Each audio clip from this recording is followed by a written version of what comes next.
가게 하옵소서. 예수님의 이름으로 기도드리옵나이다. 아멘. 로마서 13장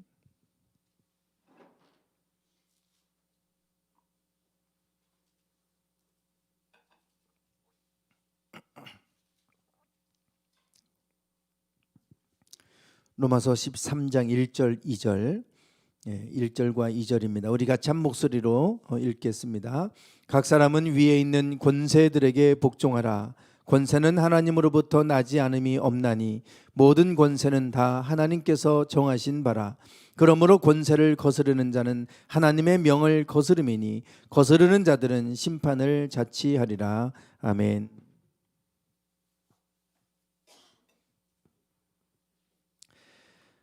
네. 우리가 로마서 말씀 나누고 있습니다. 이제 마지막 끝을 향해 가고 있습니다. 오늘은 사회생활, 의인으로서의 삶, 지켜야 될, 우리가 의인으로서 살아야 될 마땅한 그 삶의 모습을 우리에게 가르쳐 주고 있습니다. 지난주에는 교회 생활에 대해서 나눴다면 오늘은 사회생활에 대해서 말씀을 좀 나누도록 하겠습니다. 먼저 로마서 1장 17절, 로마서의 핵심 구절이죠. 우리 같이 함께 읽고 시작하겠습니다. 시작. 복음에는 하나님의 의가 나타나서 믿음으로 믿음에 이르게 하나니 기록된 바 오직 의인은 믿음으로 말미암아 삶과 같으니라. 아멘. 네, 복음에는 하나님의 의가 나타났다. 우리가 늘 기억해야 될 것은 하나님의 의죠. 하나님의 의. 우리는 자꾸만 인간의 의로 살려고 하죠. 자기 의로 구원받으려고 하고 자기 의로 살아가려고 하고 또 자기 능력으로 이 재물을 얻었다고 이렇게 말할 것이다. 신명기에도 그렇게 이제 말씀을 하죠. 그러나 재물 얻을 능력도 하나님 주셨다. 우리에게 말씀합니다. 그래서 우리가 하나님이 광야길을 걷게 하신 거 기억해라. 너희들에게 이 모든 것을 주시는 분이 여호와심을 우리에게 알게 하시는 것이 광야 아닙니까? 그래서 인간이 힘으로 살아가는 것 같지만 인간이 뭔가를 이루면 이룰수록 지금 우리에게 있어서 가장 큰 문제는 이 지구의 질서가 깨지고 있다는 것이죠. 이것이 결국은 지구의 멸망을 지금 앞당기고 있고 기후 변화의 문제는 앞으로 전 세계적인 지금 문제가 되고 있죠. 화산 폭발로 인해서 쓰나미가 지금 세계적으로 지금 밀려가 나가고 일본도 그런 기사가 나오고 그러던데 앞으로 그 일본의 후지산도 그런 조짐이 보인다고 그러지 않습니까? 그러면 후지산이 폭발하면 이건 거대한 대재앙이고 한반도에까지 영향이 있을 거다 그러는데 그것으로 인해서 연쇄적으로 백두산도 폭발할 수 있다는 얘기도 나오고 어떻게 될지는 모르지만 이 지구적인 재앙들 그리고 기후 변화 여러 가지 많은 이러한 것들이 이제 우리 인류를 지금 아주 위협하고 있는 큰 지금 우리가 맞이하고 있는 위기적인 문제입니다. 우리가 뭔가를 만들어내고 뭔가를 이룬다고 한 것 같지만 사실은 이 지구의 질서를 다 깨뜨려 놓고 있는 것이죠. 그래서 우리가 하나님의 의는 이 정말 너무나 놀랍죠. 질서가 정확하게 유지되는 것 보면 생태계가 유지되고 그러지만 우리는 그것들 다 깨뜨리고 있잖아요. 그래서 인간의 의가 어떻게 하나님의 의를 우리가 이해할 수 있겠습니까? 그래서 이 하나님의 의를 우리에게 복음을 통해 나타내셨다. 그래서 이것을 통해 우리로 하여금 믿음으로 믿음에 이르게 하고 의인은 이 믿음으로 사는 것이다 라고 말씀을 합니다. 결국은 우리가 하나님을 믿는 것 그것을 하나님은 의로 여기신다. 우리 의는 다른 게 아닙니다. 어떤 행위적인 것이 아니라 하나님을 알고 여호와가 어떤 분인 줄 알고 그분이 창조주임을 알고 그 창조주이신 하나님을 우리가 믿고 그분을 섬기는 것입니다. 그것이 우리가 할 수 있는 최선의 일이고 그것이 하나님을 영화롭게 하는 것이고 그럴 때 하나님은 우리를 의롭다 칭해 주시는 것입니다. 그래서 우리가 할 수 있는 최선의 일은 하나님을 높이는 것입니다. 그게 예배 아니겠습니까? 그래서 우리에게 하나님의 의가 나타났고 이 예수 그리스도를 통해서 하나님과 우리 사이에 막힌 담을 허무셨죠. 허무셔서 이제는 우리가 하나님을 아빠 아버지라 부를 수 있고 그래서 은혜의 보좌 앞으로 담대히 나갈 수 있게 됐죠. 그것이 바로 우리에게 주시는 기쁜 소식 복음입니다. 이 로마서는 하나님의 의를 지금 말씀을 하고 있습니다. 우리 각 장 번호 제목 달고 시작하겠습니다. 우리 좀 눈을 감고 삼각형과 십자가, 사각형과 사람인 이제 눈에 머릿속으로 그려 넣으시고 박수 한번 쳐 보겠습니다. 장 박수 준비하시고 시작. 1, 2, 3, 4, 5, 6, 7, 8, 9, 10, 11, 12, 13, 14, 15, 16. 네. 이제는 뭐 저절로 손이 막 돌아가시죠, 막. 네. 네. 1장은 뭐죠? 네, 이방인의 불의. 네, 이방인의 불의. 2장 이스라엘의 불의. 3장 온인류의 불의. 네, 결국은 인간은 불의하다. 어느 누구도 인간의 의로는 구원받을 자가 하나도 없다. 이 얘기를 하고 있죠. 4장은 아담과 아브라함 믿음으로 의롭게 된 아브라함. 5장 아담과 예수 그리스도. 네. 그리고 6장 세례, 7장 죄의 법, 8장 성령의 법. 네. 여기까지가 이제 믿음에 관한 얘기죠. 그다음에 이제 의인의 삶에 대한 얘기. 9장 이스라엘을 구원하시고, 10장 이방인 구원, 11장 온 인류의 구원. 네, 결국은 온 인류를 구원하시고자 하는 하나님의 계획하심. 그 계획이 이제는 끝을 향해 가고 있다. 말씀을 나눴습니다. 12장 교회 생활, 13장 사회 생활, 14, 15 성도 간의 생활, 16장 끝인사. 네. 우리가 지난주에 교회 생활에 대해서 말씀을 나눴습니다. 12장 1절에 보면 그러므로 형제들아 내가 하나님의 모든 자비하심으로 너희를 권하노니 너희 몸을 하나님이 기뻐하시는 거룩한 산 제물로 드리라. 이는 너희가 드릴 영적 예배니라. 우리에게 영적인 예배에 대해서 말씀합니다. 영적인 예배는 이제 너희 몸을 제물로 드리는 거다. 그 전에 제사는 나를 대신해서 양이나 소를 잡고 비둘기를 잡아서 제물로 드렸죠. 그것이 아니라 너를 드려라 이거예요. 너를 드려라. 너 자신을 하나님이 기뻐하시는 거룩한 제물로 드려라. 이것이 너희가 드릴 영적인 예배다. 그러면 하나님이 기뻐하시는 거룩한 산 제물로 나를 드린다는 게 뭐냐라고 하는 것이죠. 그게 이제 12장에서 말씀하고 있는데 두 가지로 말씀을 드렸습니다. 첫 번째는 은사에 관한 얘기죠. 우리에게 주신 은혜대로 받은 은사가 각각 다르다. 그러면서 은사를 쭉 얘기합니다. 각각 은사가 다르니 그 분량대로 그 은사대로 너희가 해라. 이 말씀이에요. 즉 하나님이 우리에게 주신 것 은사. 이 은사는 카리스마라고 그랬죠. 은혜 그러면 카리스, 은사, 카리스마. 하나님이 우리에게 값없이 그냥 주신 선물입니다. 값없이 주신 게 은혜고 값없이 주신 어떤 선물, 재능 뭐 이런 것들이 은사입니다. 그래서 우리에게 하나님이 태어날 때부터 우리만의 주신 성품이 있고 그 사람만의 또 재능들이 있고 그런 것들이 다 달라요. 그러니까 하나님이 주신 것 묻어두지 말고 땅에 묻어두지 말고 그것을 가지고 너희가 해라. 하나님이 주신 그 각 사람의 분량대로 하면 된다. 이렇게 말씀합니다. 우리 몸을 어떻게 하나님께 제물로 드린다는 건 나의 몸을 드리는 거잖아요. 희생적으로 드리는 거죠. 희생제물로. 그러면 우리가 그런 삶이 뭐냐? 너희에게 주신 것 각 사람에게 분량대로 주셨으니 그 분량대로 살면 되는 겁니다. 하나님이 나에게 주신 것 분량대로 충성되게 우리가 그것을 가지고 섬기면 되는 것이죠. 서로 비교할 것도 아니고 왜 저 사람은 저런데 나는 왜 이럴까? 이게 아니라 나에게 주신 것, 내가 할 수 있는 것, 내가 나를 통해서 하나님이 받으시고자 하는 것이 무엇일까? 그것을 내가 발견하고 그것을 통해서 살면 그러면 그것이 하나님께 영광이 되는 삶이고 그것이 우리가 우리 몸을 산 제물로 드린 영적인 예배인 것이죠. 그래서 이 첫 번째로 은사에 관한 얘기를 합니다. 그리고 뒤에 가면 이제 우리가 지켜야 될 몇 가지를 쭉 말씀하는데 뭐 원수도 사랑하는 말씀을 더 포함해서 결국은 이제 무슨 얘기를 하냐면 할 수 있다면 너희는 모든 사람으로 더불어 평화해라.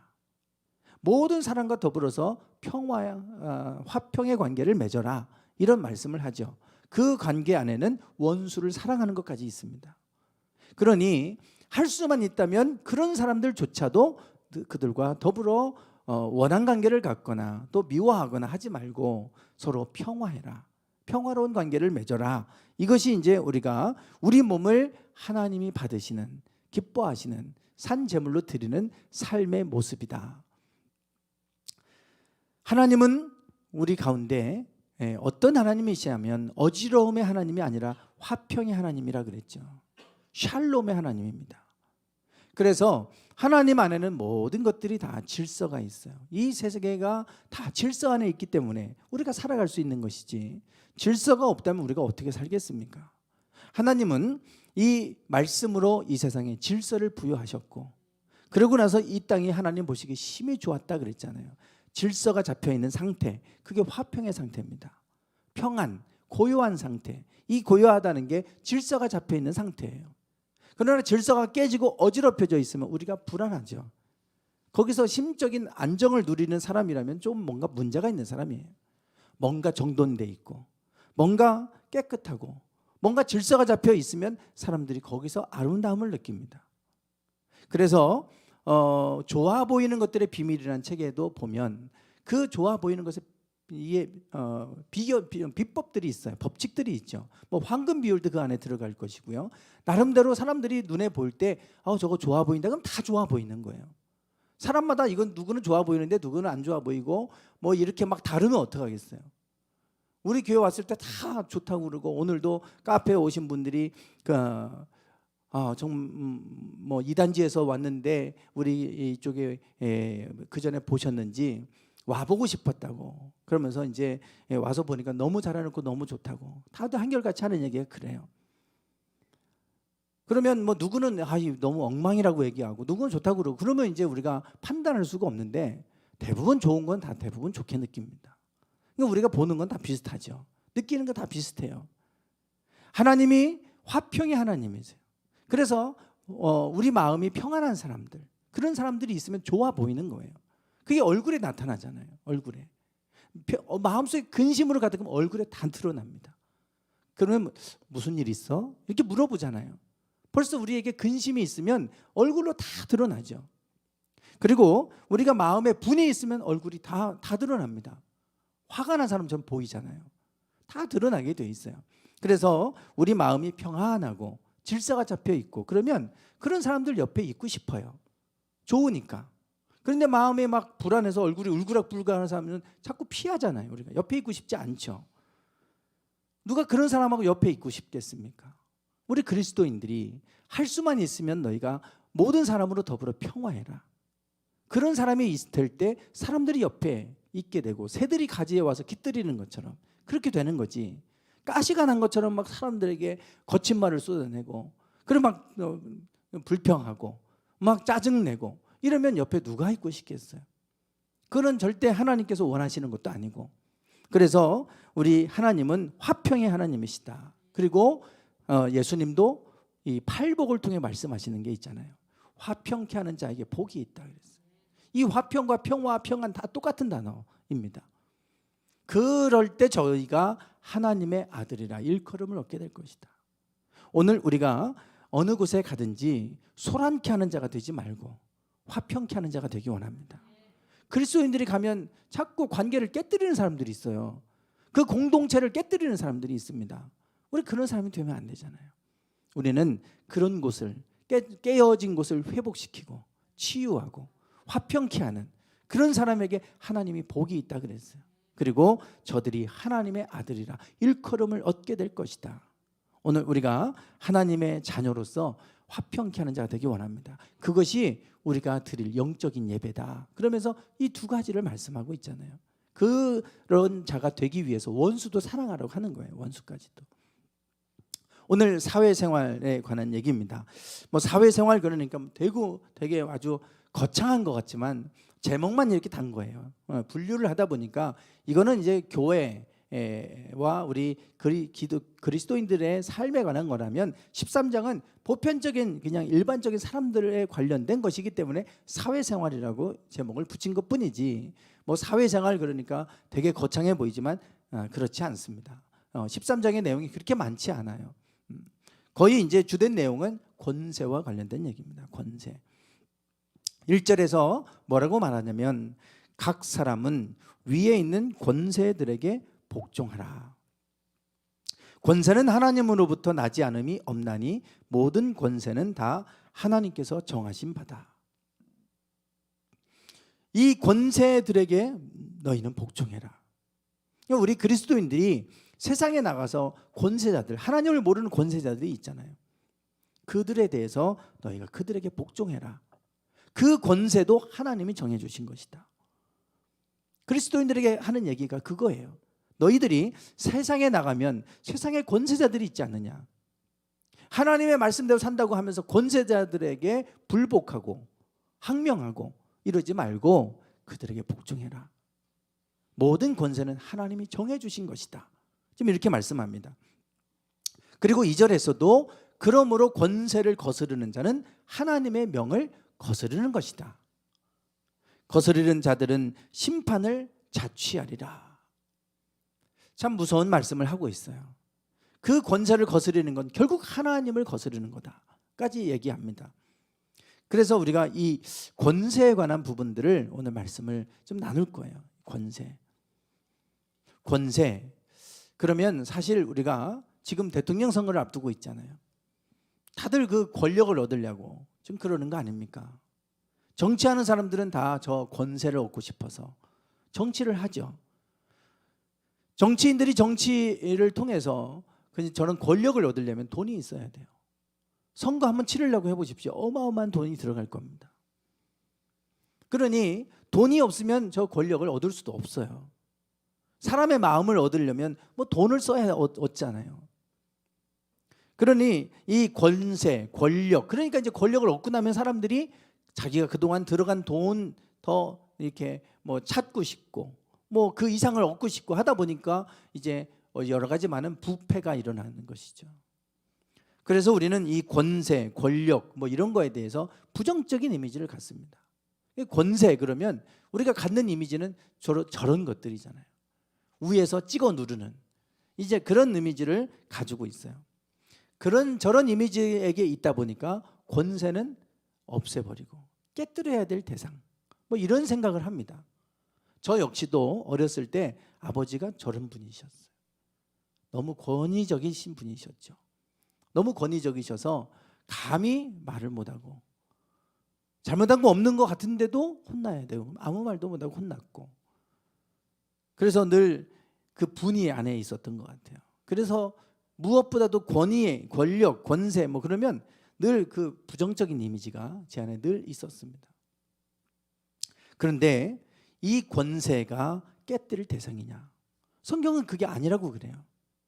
이 권세는 다 하나님께로부터 나온 것이래요. 그리고 그 권세자들에게 너희는 복종해라. 그렇지 않으면 하나님의 명을 어기는 것이다. 거스르는 것이다.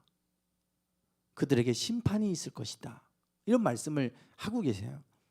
도대체 권세가 뭐길래 이렇게 말씀하실까? 이 권세에 대한 부분들을 우리가 지금 특별히 또 대통령 선거를 앞두고 있는데 아주 중요한 부분이죠. 이미 우리가 이 공동체, 사람들이 모여 사는 곳에는 반드시 이런 조직이라는 게 있어요. 그 조직에 또 장이 있잖아요. 그게 다 권세 아닙니까? 권세. 그래서 이것들은 질서를 유지하는 중요한 어떤 틀이 되는 것이죠. 그래서 이 권세를 우리가 부정적인 생각, 물론 권세를 통해서 여러 가지 많은 해악들이 있습니다. 그것 때문에 권세를 깨뜨려야 되는 대상이 되는가?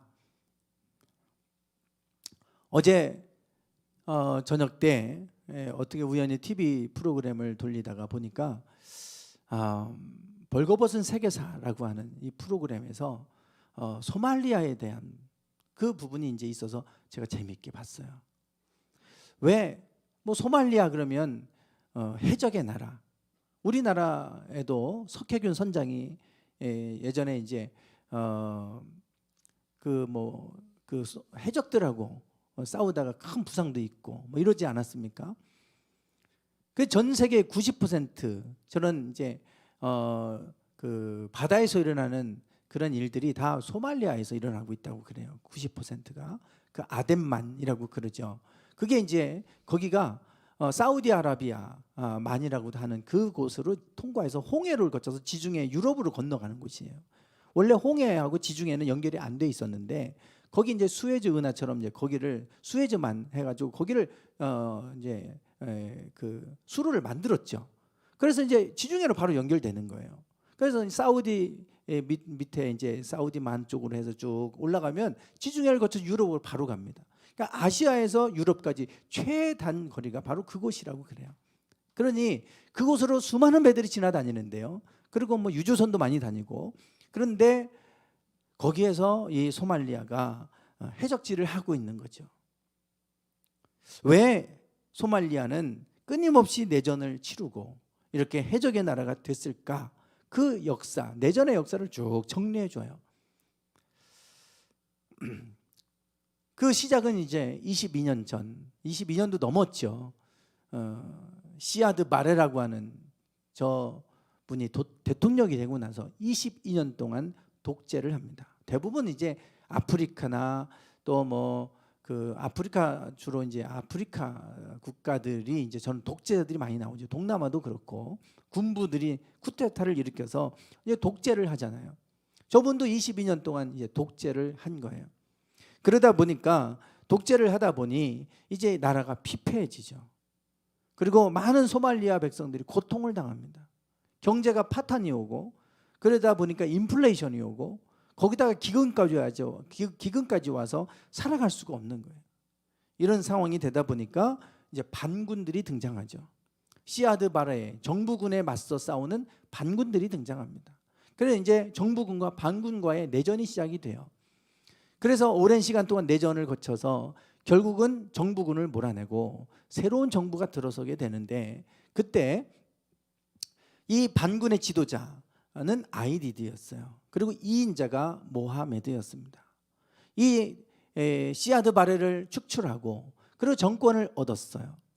그랬는데 요 1인자 아이디드와 2인자 모하메드 사이에 또 권력 다툼이 일어납니다. 그 또 두 사이에 또 전쟁이 일어나는 거예요. 그게 내전이 지금까지 이어지고 있는 내전이고요.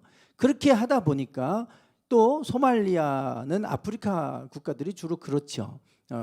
이 아프리카 국가들은 대부분 이제 부족 중심의 그 부족들끼리가 있잖아요. 부족장이 있고 족장들이 있고 그러다 보니까 부족들끼리 이제 파벌 싸움을 하고 서로 이제 그렇게 하다 보니까 나라가 완전히 붕괴됩니다. 무정부 상태가 되는 거예요. 무정부 상태. 지금까지 그의 무정부 상태가 됐고요. 그러면서 어떤 일이 생겼냐면 어부들이 해적이 되는 거예요.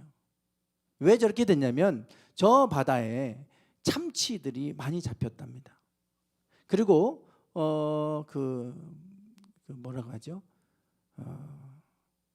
가재 큰 거 있잖아요. 랍스터. 네. 가재 큰 거 랍스터. 네. 그런 것들 아주 고가의 어떤 그런 것들이 많이 잡히는 곳이래요. 그러니까 무정부 상태가 되니까 정부가 거기를 못 지켜주잖아요. 그러니까 주변에 있는 해외 다른 나라의 어선들이 와가지고 싹쓸이해가는 거예요. 그러니 그 장비를 온갖 장비를 다 동원해서 싹쓸이해가니까 어부들이 살아갈 수가 없어요. 그런 가운데 지진이 주변 국가에서 지진이 나가지고 쓰나미가 한번 밀려온 적이 있었는데 그때 밀려왔는데 뭐가 밀려왔냐면 핵 폐기물 있잖아요. 핵 폐기물. 이런 것들이 해안가에 밀려온 거예요. 나중에 알고 보니까 유럽에 있는 국가들이 이게 이제 무정부 상태니까요. 이 사람들한테 싸게 그냥 그걸 다 넘겨버린 거예요. 그래서 그 바닷가에다가 그냥 그거를 다 갖다 버린 거예요. 돈 조금 주고. 그 사람들은 돈 받고 다 버려두게 허락해갖고 그냥 거기다 버린 거예요. 쓰나미로 이게 싹 밀려오면서 그 바닷가의 물고기들이 다 죽어버렸고 그리고 많은 사람들이 그냥 이유 없이 병들어 죽어가는 이런 상황이 된 거예요. 바다가 완전히 초토화됩니다. 해외에서 원양어선들로 다른 나라들 배들이 싹 쓸어 갔는 데다가 이 핵 폐기물까지 거기에 버려지면서 완전히 그곳은 죽음의 땅이 되죠. 그러니 이제 어부들이 살 길이 없잖아요. 그때부터 해적질을 하는 겁니다. 자기네들이 살기 위해서. 그렇게 이렇게 변해 가는 거예요.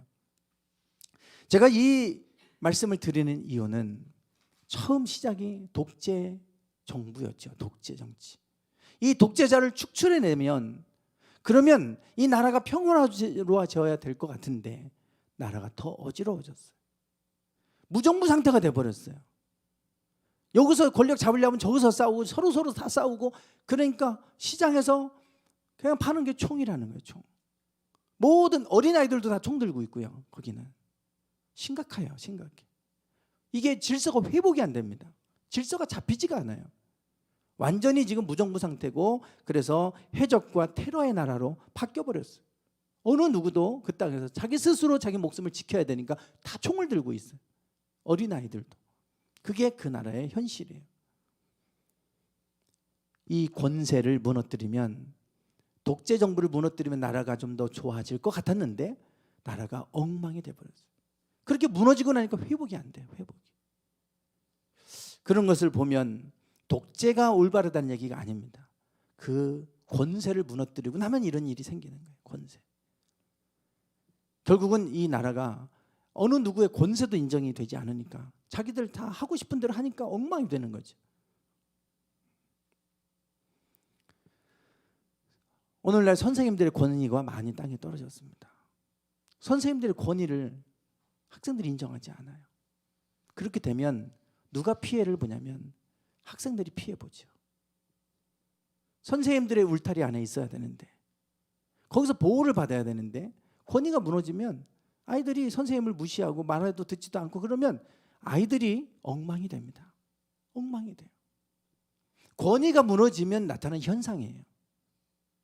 가정에서도 마찬가지입니다. 아빠들의 권위가 무너지고 나면 그 아빠들의 권위 아래서 자녀들이 보호받아야 될 영역들이 다 무너져 버리죠.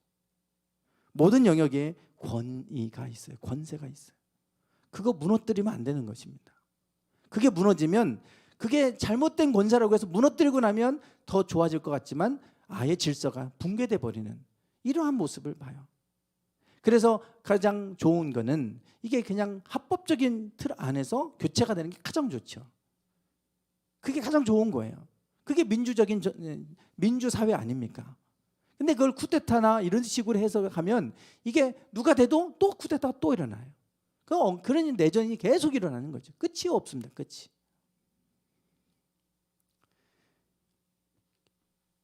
신천지가 뭐 아름다운 신천지라고 그러는데, 신천지들이 교회를 얼마나 많이 무너뜨렸습니까? 교회를 무너뜨리는 방법이 있어요. 아주 쉬운 방법이죠. 목회자들을 비방하는 일입니다.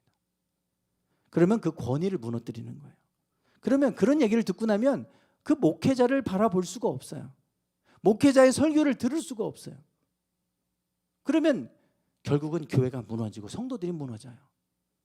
그 권위를 그래서 무너뜨리는 일부터 한 게 바로 목회자를 비방하는 일을 했고요.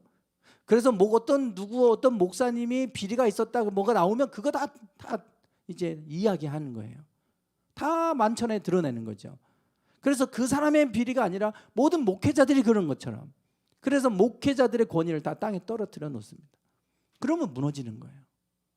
무너뜨리는 거 쉽습니다. 그 머리가 되는 사람을 자꾸 끌어내리면 그냥 무너지는 거예요. 지금 안타까운 건 대통령 후보들이 나왔는데 계속해서 그들을 비방하는 것들만 계속 나오니 대통령이 되면 과연 그 권위가 세워질까 저는 걱정이에요. 저렇게 해서 된다 한들 누가 그 권위를 인정하고 따라갈 수 있겠냐는 이 권위의 문제. 그래서 이 권위는 고린도후서 10장 8절에서 이렇게 말씀합니다. 한번 같이 읽어보겠습니다. 시작. 주께서 주신 권세는 너희를 무너뜨리려고 하신 것이 아니요 세우려고 하신 것이니. 아멘. 네. 주님이 주시는 우리 권세는 뭐냐? 무너뜨리려고 하는 게 아니라 세우려고 하는 것이다. 권위는 무너뜨려야 될 대상이 아니고 세워야 될 대상입니다. 아멘. 그러니 여러분, 권위자, 권세자. 그래서 디모데전서 2장에서는 높은 사람을 위해서 특별히 기도해라 그러잖아요. 그게 우리의 평화를 위한 것이다. 그러니까 이 올바른 권위가 세워지도록 기도해야 되는 거예요. 그거 무너뜨리려고 하지 말고, 그거 무너뜨리면 모든 게 다 무너지니까 그러니까 무너뜨리려고 하지 말고 올바로 세워지도록 우리가 해야 되는 거죠.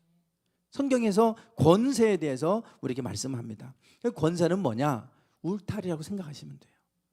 권세, 우리나라 대통령이 바로 서야 우리나라가 이렇게 그 안에 있는 겁니다. 바로 서야죠. 그거 무너지기 시작하면 이 울타리가 무너지는 것 같아서, 울타리 안에 있으면 갇힌 것 같은 느낌이지만 울타리 안에 있을 때 우리가 보호를 받잖아요. 권세는 그런 것입니다. 그래서 권세는 무너뜨려야 될 대상이 아니라 세워야 될 대상이다. 고린도후서 10장 8절은 우리에게 그것을 말씀합니다. 이제 성경에서 말하는 권세에 대한 얘기를 좀 할게요. 권세. 하나님이 아담과 하와를 만드시고 온 땅을 만드신 다음에 아담과 하와를 마지막 만드셨어요. 하나님 형상을 따라 만드셨죠. 그리고 그들에게 복을 주셨다 그랬어요. 복을 주시는데 어떤 복을 주셨냐면, 하나님의 형상을 따라서 사람을 만드시고 나서 그 바다의 고기와 공중의 새와 육축과 온 땅과 땅에 기는 모든 것을 다스리게 하자, 그렇게 하셨어요. 즉 우리에게 무엇을 주셨냐면 다스리는 권세를 주셨어요. 이게 권세죠. 이게 권세. 다스리게 하는 거예요.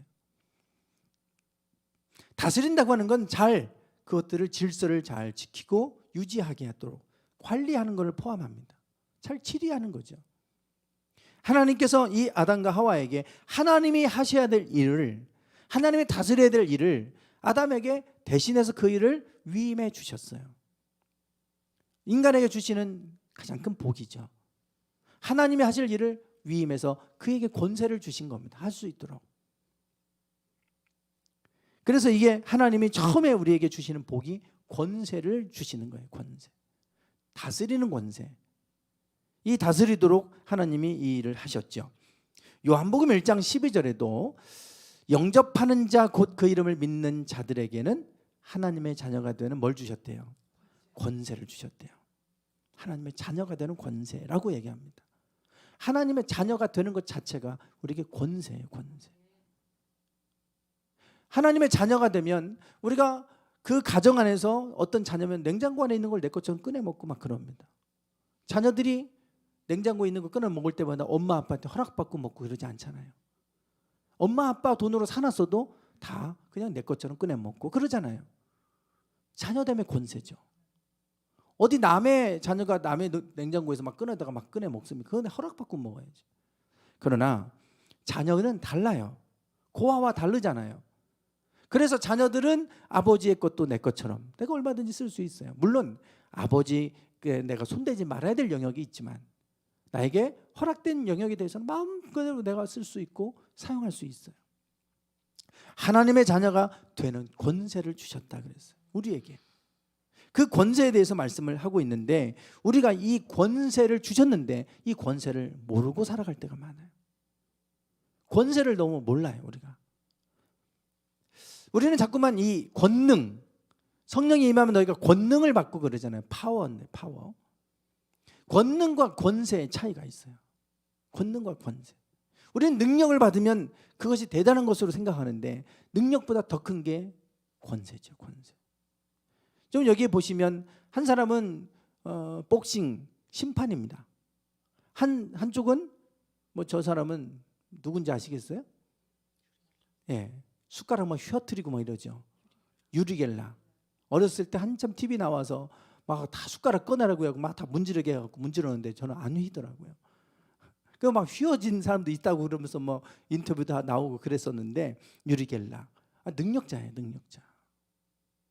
우리는 저런 능력을 생각하지만 사실은 대통령이 저는 능력으로 대통령하는 거 아니죠. 권세로 하는 거예요. 권세. 복싱 선수들이 싸울 때 그 뭐 UFC나 뭐 이런 선수들 보세요. 얼마나 뭐 저기 근육질이고 얼마나 뭐 유단자들입니까? 고수들 아니에요, 고수들. 근데 심판이 스탑 그러면 멈춰야 돼요. 파이트 그러면 싸워야 돼요. 그거를 싸우게도 하고 멈추게도 하는 게 권세예요. 심판의 권세. 우리에게 하나님의 자녀가 되는 권세를 주셨다 그러잖아요.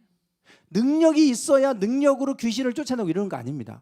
권세로 쫓아내는 거예요. 권세로. 예수 그리스도의 이름으로 명하노니 나가라.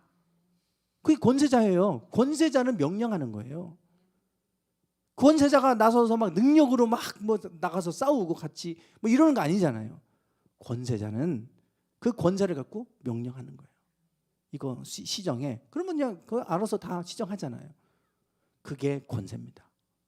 오늘 우리에게 이 권세를 주셨어요. 이거를 통해 세상을 다스리게 하신 거예요. 오늘 우리가 살아갈 때 이 권세를 살아가는, 이 권세로 우리는 살아가고, 이 권세로 세상을 이기고, 이 권세로 사단 마귀를 쫓아내고 대적하고 그렇게 하고 사는 겁니다. 그러니까 뭐 능력이 아니에요. 내가 예수 그리스도가 하나님의 아들이시고 하나님이 살아계심을 믿는다면 그 이름으로 내가 믿고 믿음으로 선포하는 거죠. 우리에게 그 권세 주셨으니까. 그게 능력으로 우리가 살아가는 게 아니라 권세로. 이미 우리에게 그 권세를 주셨잖아요. 예레미야 1장 9절과 10절에 보면 이렇게 말씀합니다. 보라, 내가 오늘날 너를 열방 만국 위에 세우고 너를 뽑으며 파괴하며 파멸하며 넘어뜨리며 건설하며 심게 했다. 내가 너를 열방의 만국 위에 세워서 너로 말미암아 뽑기도 하고 파괴도 하고 파멸도 하고 넘어뜨리기도 하고 건설도 하게 하고 심게도 내가 하게 했다라고 말하고 있어요. 그럼 그거를 어떻게 합니까? 예레미야에게 하신 말씀인데 예레미야를 통해 그 일을 하게 하셨다는 거예요. 근데 무슨 뭐 예레미야가 무슨 왕도 아니고 저거 어떻게 합니까? 그런데 저게 바로 권세예요, 권세. 시편에도 보면 시편의 149편에 그럽니다. 그 입에는 하나님의 존영이요. 그 수중에는 두 날 가진 칼이로다. 이것으로 열방을 보수하기도 하고 민족들을 벌하기도 하고 저희 왕들은 사슬로 저희 귀에는 철고랑으로 결박하고 이러잖아요. 이것으로는 그 입으로 얘기하는 거예요. 입으로. 너희가 그 입으로 하나님 앞에 기도하고 그 입으로 선포하는 대로 내가 행하겠다는 겁니다. 이게 우리에게 주시는 권세예요. 그러니까 우리가 이 권능이 아니라 권세를 갖고 일하는 겁니다. 권세. 그래서 사단의 모든 능력을 제어할 권세를 주셨다 그랬잖아요. 누가복음 10장에 보면 오늘 우리가 이 권세를 우리에게 주셨어요. 하나님이 아담에게 주실 때 처음 주신 게 이 모든 걸 다스리도록 권세를 주셨습니다. 우리도 이 권세를 주셨고 이 권세로 세상을 너희가 다스리도록 그렇게 하셨어요. 근데 우리가 이 권세를 사용하지 못하고 사단에게 그냥 조종당하면서 살아가는데 이 권세를 우리가 이제 알아야죠. 그리고 이 권세를 통해 하나님은 이 모든 질서들이 잘 유지되도록 그렇게 해오셨어요. 그러니까 권세자가 나쁘다고 해서 권세 자체를 무너뜨려 버리면 이게 나라가 엉망이 되고 다 망하고 다 무너져 버리는 것이죠. 사단은 우리 가운데 무엇을 없애려고 하겠어요? 권세를 없애는 것을 합니다. 권세를 통해서 사단은 떠나가니까 사단이 우리의 권세를 빼앗아가는 일을 해요. 그게 사단이 하는 일이에요. 그러면 사단은 어떻게 우리 권세를 깨뜨리는가? 처음에 아담과 하와가 선악과를 따먹을 때 사단이 뱀의 모양으로 나타났어요. 그러고 나서 권세를 깨뜨리는 일부터 합니다. 그 권세를 깨뜨리게 하는데 그 권세를 어떻게 깨뜨리는가? 창세기 11장에 보면 3장 11장에 보면 선악과를 따먹었죠. 그리고 무화과 나무 잎을 엮어서 자기 몸을 가리기 시작했어요. 그리고 하나님의 낯을 피해 숨었습니다. 하나님이 아담아 내가 어디 있느냐 물으셨어요. 내가 벗었으므로 두려워하여 숨었나이다. 아담이 그렇게 대답하죠. 그러니까 하나님이 이렇게 말씀하세요. 누가 너의 벗었음을 내게 알렸느냐? 누가 너의 벌거벗었음을 네가 벌거벗고 있다고 하는 걸 누가 너에게 알렸느냐 이거예요. 여기에 아주 중요한 말씀이 나옵니다. 오늘날 성경을 읽다가 이 말씀을 그냥 이렇게 지나쳐 읽었는데 다음에 보면 이게 이제 알렸느냐 그러는데 이게 폭로하다는 거예요. 그냥 알리라는 게 아니라 숨겨진 것을 들추어냈다 이 말이에요. 원래는 눈 뜨고 보고 그냥 눈 뜨고 있는데도 자기가 벌거벗었음을 알면서도 부끄러운 줄 몰랐는데 이제는 그것이 드러났잖아요. 알게 됐잖아요. 누가 너에게 그것을 폭로했느냐? 숨겨져 있는 걸 누가 너에게 드러내서 알게 했느냐 이 말이에요. 사단이 했죠. 사단이 선악과를 먹음으로 인해서 이제 그렇게 되게 만들었죠. 내가 먹지 말라 명한 그 나무 열매를 내가 먹었느냐? 그랬더니 하나님이 내게 주신 여자 그가 줌으로 내가 먹었나이다. 그럼 너 왜 먹었냐? 그러니까 또 뱀이 그래서 먹었다고 그러고 이제 이러잖아요. 그래서 이제 그들에게 저주가 임하는 말씀이 나오는데 9장에 가면 또 비슷한 얘기가 나와요. 함의 죄.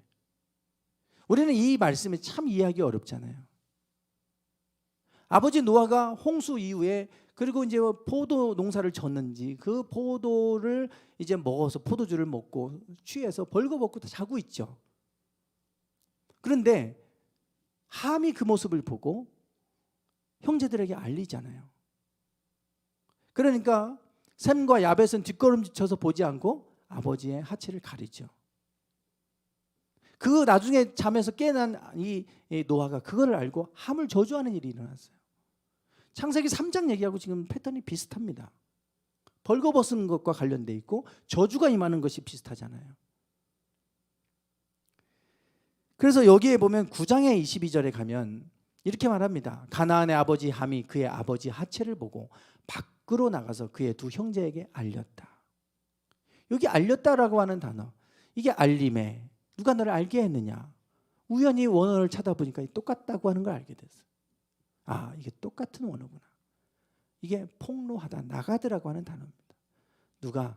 그 함이 그 형제들에게 아버지의 벌거벗음을 드러냈다 이 말이에요. 허물을 드러내는 거예요. 허물을. 이게 바로 사탄이 우리의 권위를 깨뜨리는 방법입니다. 그 사람을 허물을 들춰내는 거예요. 그래서 그 사람의 허물을 비방하는 거죠. 그러기 시작하면 그 사람의 위신이 땅에 떨어지겠죠. 그러면 그 사람을 누구도 신뢰하지 않겠죠. 그러면서 권위가 무너지게 하는 거예요. 권위를 깨뜨리는 방법은 간단합니다. 비방하면 돼요. 사단이 하는 방법이에요. 그러니까 교회 내에서 서로 비방하고 서로 허물을 들추어내고 사단의 일을 하는 거예요. 사단이. 그렇게 해서 사단은 무너지는 일을 하게 합니다. 그러나 하나님은 그렇게 하지 않잖아요. 덮어주시죠. 아담과 하와가 그랬을 때 가죽옷을 지어 입혀서 가려주시잖아요. 그리고 셈과 야벳도 뒷걸음쳐서 덮어드리잖아요. 그러니까 그 셈과 야벳에게 복이 임하죠. 오늘 우리는 이 사탄이 하는 일이 권세를 무너뜨리기 위해서 비방하는 일, 허물을 들춰내는 일을 합니다. 그게 간단해요. 그래서 요한계시록 12장 10절에 가면 우리 형제들을 참소하던 자, 곧 우리 하나님 앞에서 밤낮 참소하던 자가 쫓겨났다 그랬어요. 하나님 앞에서 참소한다는 것은 계속해서 그의 죄를 비방하는, 허물을 들추어내는 그게 이제 참소지요. 우리가 법정에 가면 소송을 합니다. 그러면 검찰이 다 조사해서 그 사람이 지은 죄들을 다 재판관 앞에 다 들추어서 다 얘기하잖아요. 그게 참소하는, 사단이 하나님 앞에서 하는 일이라 이거예요. 그러나 하나님은 예수님을 통해 우리 죄를 덮어주시잖아요. 그게 은혜죠, 우리에게. 그래서 우리가 의롭게 되는 거지 죄가 없어서 그런 거 아니잖아요. 있지만 없다고 해주시고 덮어주시고, 그래서 우리가 그 은혜로 의로워져서 구원을 얻는 것 아닙니까? 그러니까 사단이 하는 일과 다르죠. 그래서 사단이 하는 일, 비방입니다. 비난하다 이런 것인데 허물을 들추어내서, 그래서 처음에 인간이 타락하는 일들, 죄가 인간의 이 땅에 들어와서 타락하고 질서들이 깨져가게 되는 그 속에는 비방이 있었고, 그걸 통해 권세를 무너뜨리면서 이 세상의 질서들도 깨져가게 되는 이제 이러한 일들이 일어나는 이런 모습들을 볼 수가 있습니다. 네, 그래서 비방. 그래서 복음서에도 보면 비방하지 말라 그러죠. 비방하지 말라. 너희가 무엇이길래 비방하냐? 서로 비방하냐? 이러는데 결국은 이게 사단의 일이고 이것이 우리를 무너뜨리는 일이다. 참 안타깝게도 정치 현장에서는 저렇게 하지 않으면 표를 얻을 수 없다고 생각해서 그런지 자꾸 비방하는 것으로 가득 차 있어요. 안타까운 일입니다. 그거 듣고 있으면 너무 속이 상해요. 어느 누구도 표를 주고 싶지도 않아요. 그러니까 이게 다 깨뜨려 놓는 거예요. 앞으로 대통령이 되면 어떻게 할 수 있을지 참 걱정이 될 정도로 너무 허물들 다 들춰내 버리니까, 그러면 뭐를 하겠어요? 사람을 다 벌거벗겨 놓으면 그러면 사람이 뭘 할 수 있겠습니까?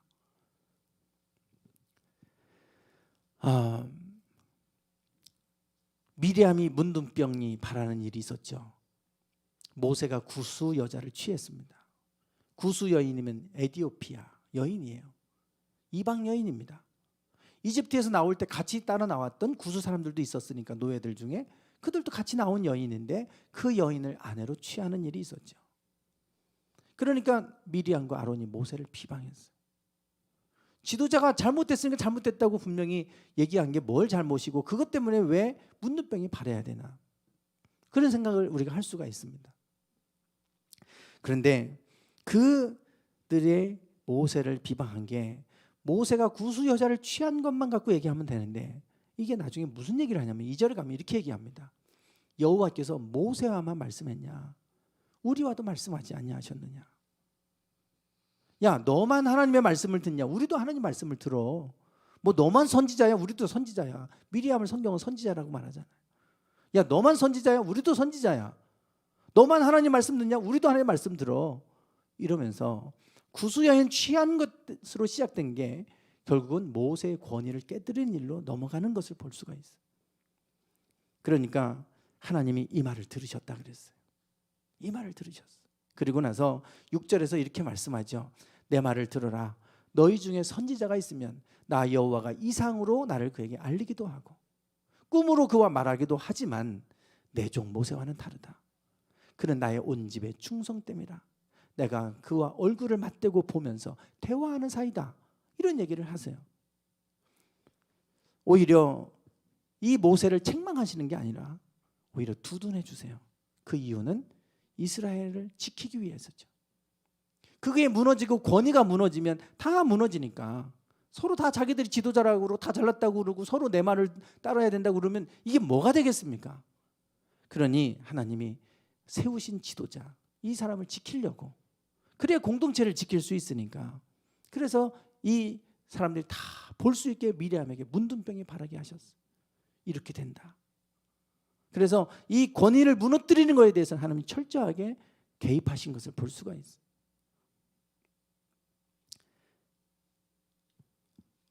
이스라엘의 역사를 보시면 아까도 뭐 소말리아도 얘기했지만 아프리카 국가들이 다 독재 정부, 아랍의 봄이라고 해서 독재 정권을 다 무너뜨렸잖아요.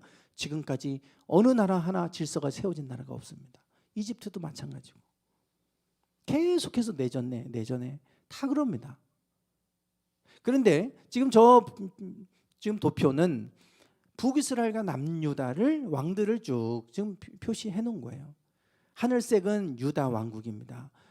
위에 하늘색과 밑에 하늘색이 다 이어져야 되는데 지금 짧으니까 밑으로 내린 거예요. 위에는 분홍색으로 시작하죠. 여로보암으로부터 시작을 합니다. 그리고 또 노란색이 등장하죠. 반란이 일어납니다.